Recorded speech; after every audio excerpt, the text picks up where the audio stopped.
RRF CAserta, South Italy. News in English. Hello and welcome back to the Deep Dive. It is Friday, February 6th, 2026.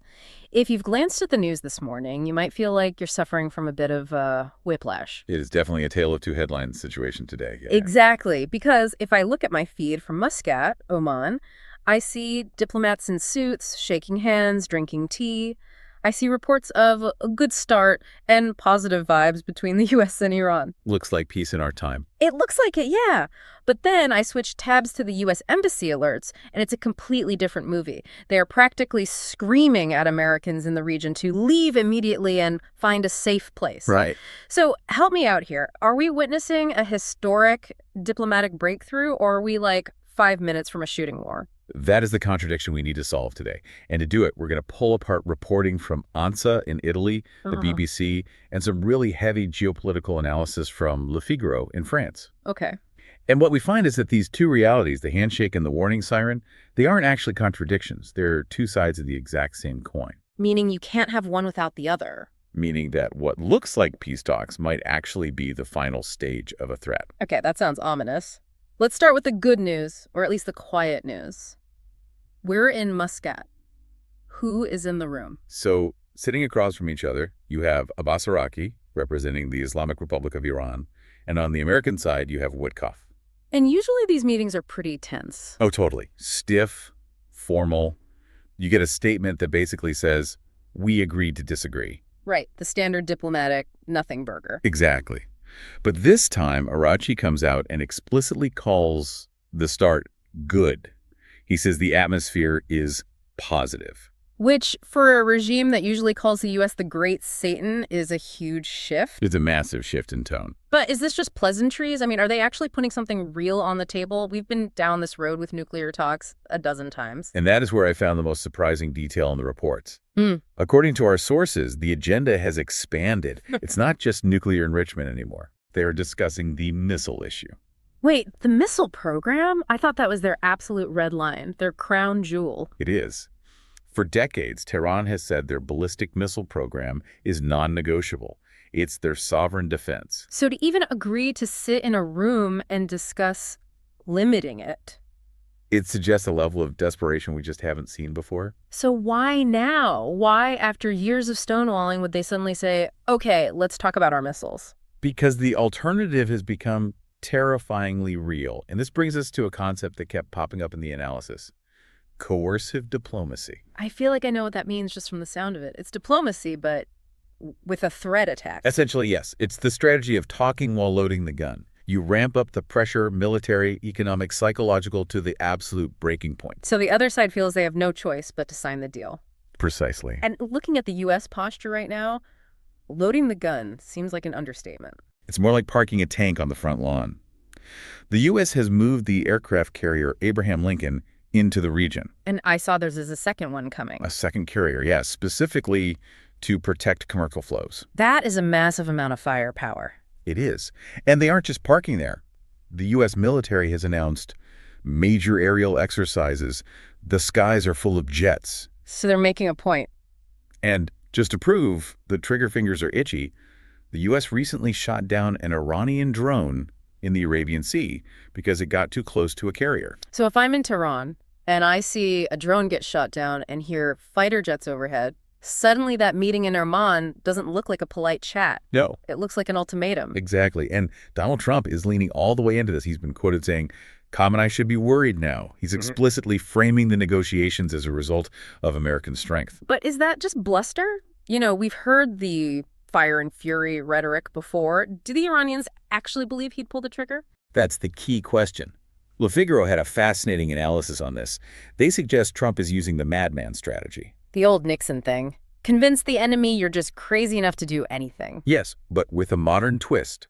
The goal is to establish a rapport de force, a power dynamic where the opponent believes you are volatile and willing to take extreme risks. So if the Ayatollahs believe Trump might actually bomb them, even if it's irrational, they're more likely to fold. And it's not entirely theoretical for them, is it? The sources mention a past attack. Right. There is a reference to a very successful U.S. attack on Iranian nuclear sites in the past.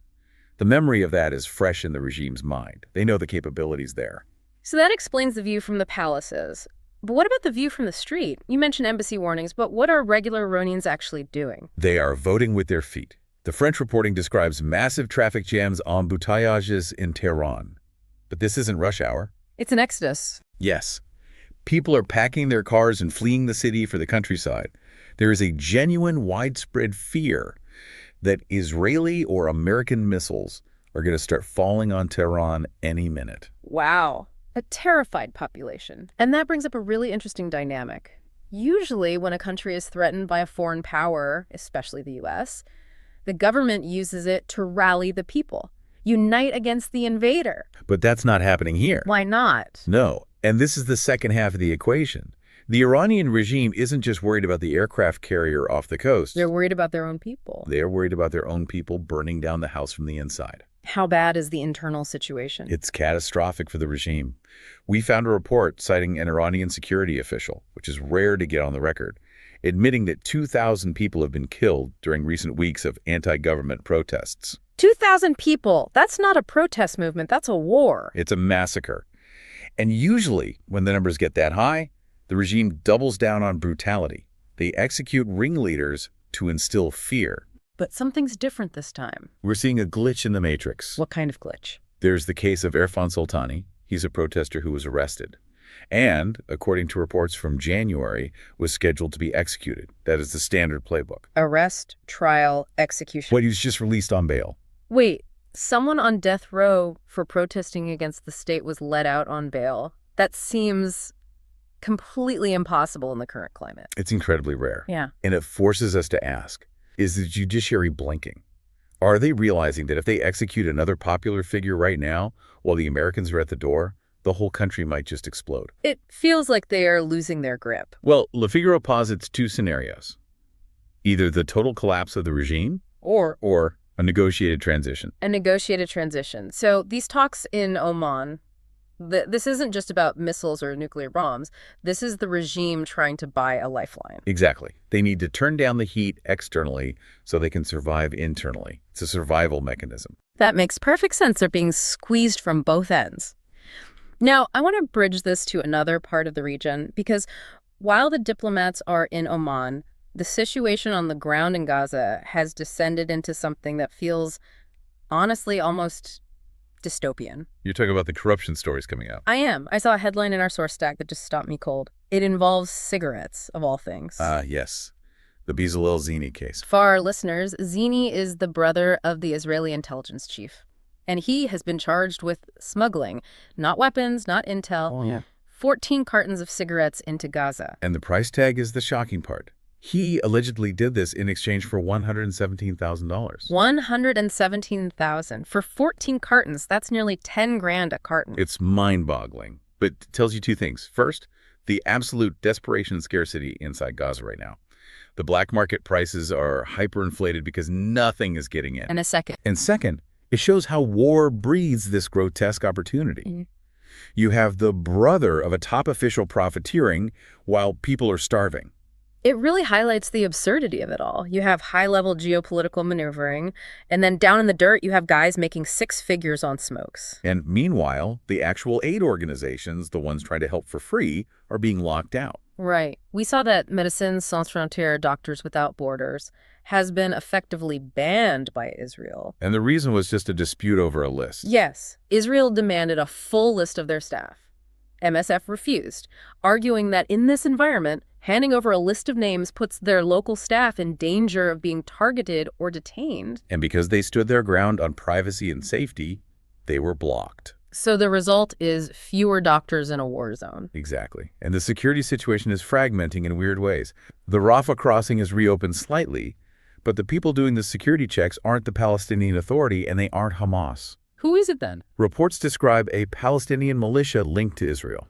A militia linked to Israel. So Israel is standing up its own proxy groups inside Gaza now. It certainly looks that way. One woman described being searched by them at an Israeli checkpoint inside the Strip. It suggests Israel is trying to build a new security architecture on the fly. using local groups that answer to them. Which, historically, is a recipe for more chaos. It creates a vacuum where warlords and militias thrive. Just look at the cigarette smuggling. And while this chaos is happening, the violence continues. We have reports of 20 more killed in strikes, including children, after an attack on an Israeli soldier. It's just a loop. It is. But I want to zoom out to the broader map again. We've talked about Iran, we talked about Gaza, but there is a massive shift happening in Syria that, to me, signals the end of an era. You mean the pivot regarding the Kurds? Yes. For years, the narrative was so simple. The Kurds are the U.S. allies. They're the ones who fought ISIS. They're the good guys. But reading these reports... It feels like the U.S. has completely flipped the script. Completely. It's a stark example of realpolitik. The reports suggest Donald Trump is siding with Syria's new leader, whoever that ends up being, and is effectively allowing the Kurds to be pushed back. But this isn't just about territory or loyalty.